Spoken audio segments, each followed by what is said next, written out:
চহৰখনৰ এটা অতি গুৰুত্বপূৰ্ণ তথা ব্যস্ত পথ ঝালুকপাৰা নামৰ অতি ব্যস্ত এই পথছোৱাৰে নতুন বজাৰ সংলগ্ন।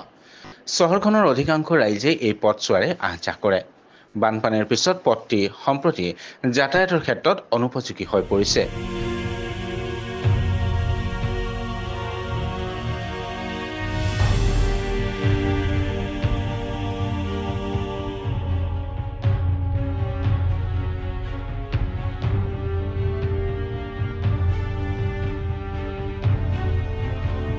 মেৰামতি অথবা পুনৰ নিৰ্মাণৰ অভাৱত বৰ্তমান পথটি সম্পূৰ্ণ জৰাজীৰ্ণ হৈ পৰিছে।